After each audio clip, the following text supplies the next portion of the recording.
আশা করি বন্ধুরা সকলেই ভালো আছেন। আজকে আমরা আলোচনা করব নলাম্পি সম্পর্কে।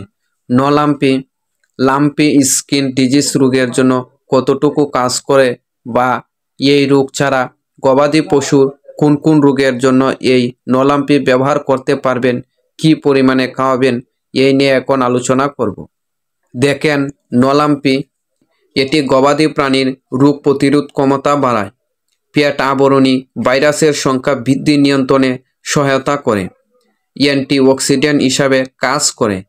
লাম্পি স্কিন ডিজিজ রোগ, খুরা রোগ, ইপিমেরাল ফিভার, পিপিআর, রানীক্ষেত ও ইনফেকশাস ব্রঙ্কাইটিস রোগ প্রতিরোধের সহায়ক হিসাবে আপনারা গবাদি পশুতে এই নলাম্পি ব্যবহার করতে পারেন। বর্তমান সময়ে লাম্পি স্কিন ডিজিজ রোগের প্রভাব খুব বেশি, তাই আপনারা গবাদি পশুকে লাম্পি স্কিন ডিজিজ রোগ হওয়ার আগেই যদি নলাম্পি খাওয়ান, তাহলে লাম্পি স্কিন ডিজিজ রোগ হওয়ার সম্ভাবনা অনেক কমে যায়। তাই আপনারা এটি খাওয়াতে পারেন। এছাড়া এটি জ্বর ও ব্যথা নিরাময়ে সাহায্য করে। গবাদি পশুর ক্ষত ও ক্ষতিগ্রস্ত টিস্যু নিরাময়ে কার্যকর সহায়ক হিসাবে কাজ করে।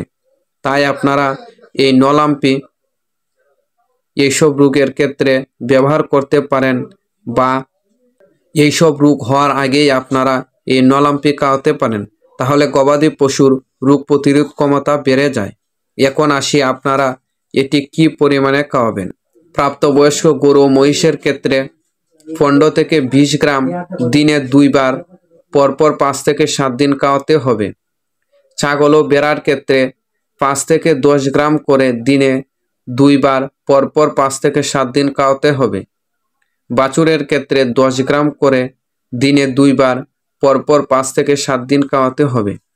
এছাড়া আপনারা একজন রেজিস্টার্ড ভেটেরিনারি চিকিৎসকের পরামর্শ অনুযায়ী এই নলাম্পি ব্যবহার করবেন, তাহলে সবচেয়ে ভালো হয়।